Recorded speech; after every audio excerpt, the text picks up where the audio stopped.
Well, hello folks, it's Brian, and there is nothing left to do to this kit but to do the final. So here we go. We worked on Huey's hot rod. This is the tester's release, and here's a box flap with that. Number 738, Huey's hot rod.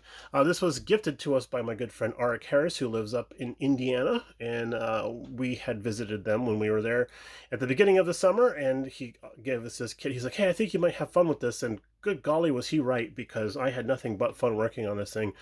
There was a couple of moments of stress that happened to be last night when we were doing some final assembly, putting Huey in the outhouse.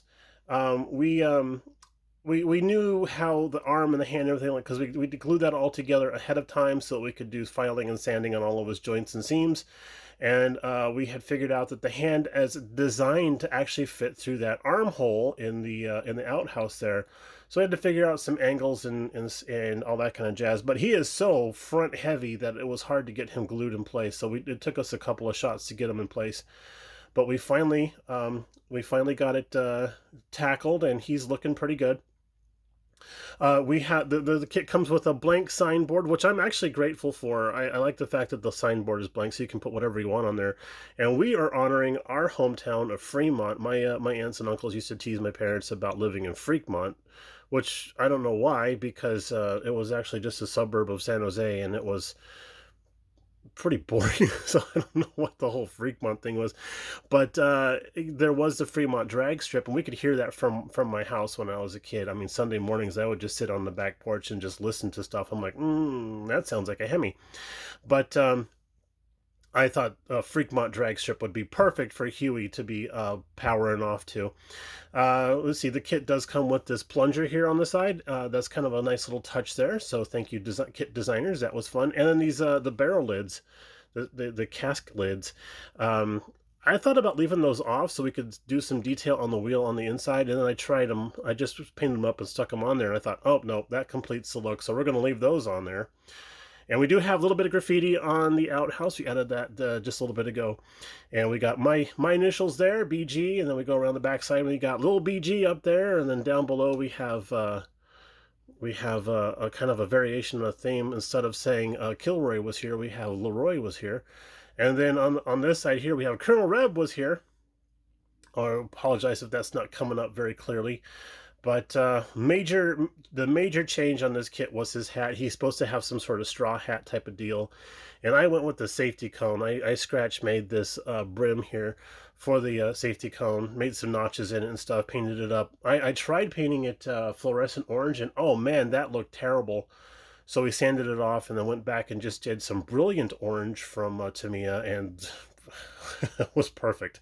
So we just left it, weathered it up a little bit because it was a little too bright, a little too new looking, and of course nothing on this looks very new except for the engine, which I think Huey had just built. Looks like it's a small block. Something else we added was a bit of tubing with a little bit of paint inside there, so you could see some sort of fluid. And then we put a little knot of fabric on there because we figured perhaps maybe there was a leak in the hose, and that was Huey's fix for that. And then we did actually change out the shift lever. That's actually a piece of aluminum wire.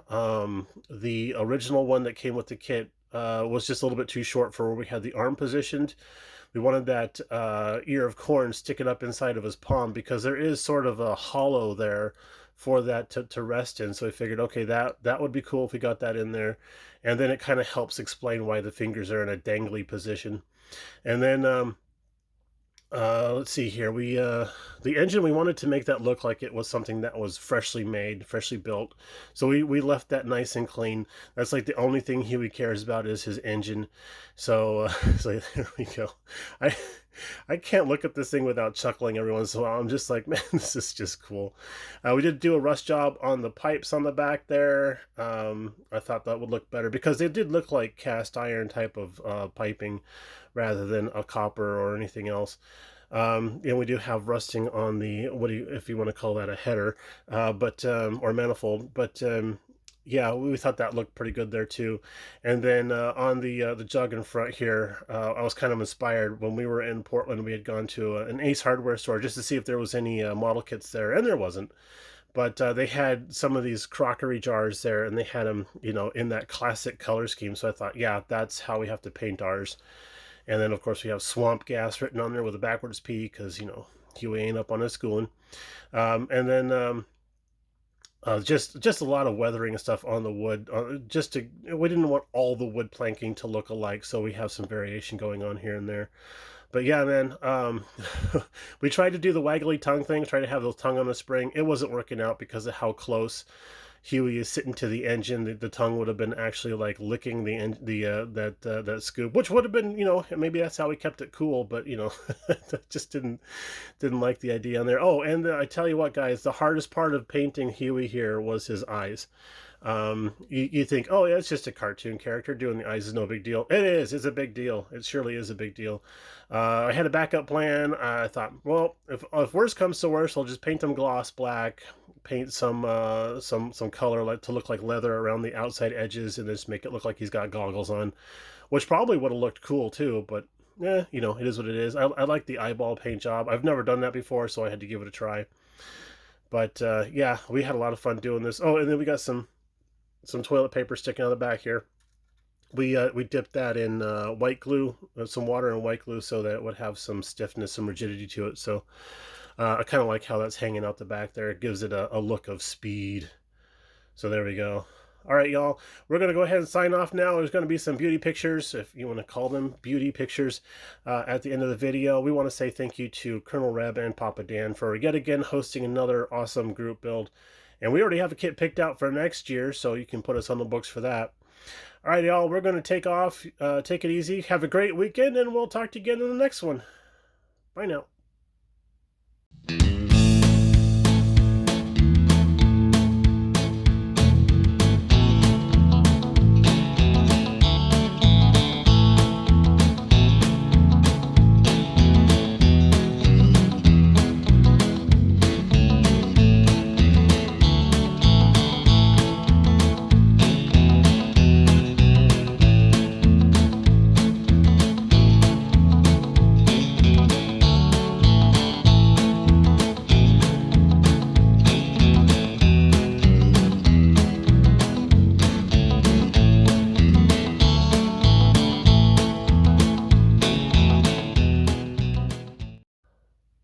Well, what's going on? Blah, blah, blah, blah. Maybe I should just do this whole thing with fart sounds.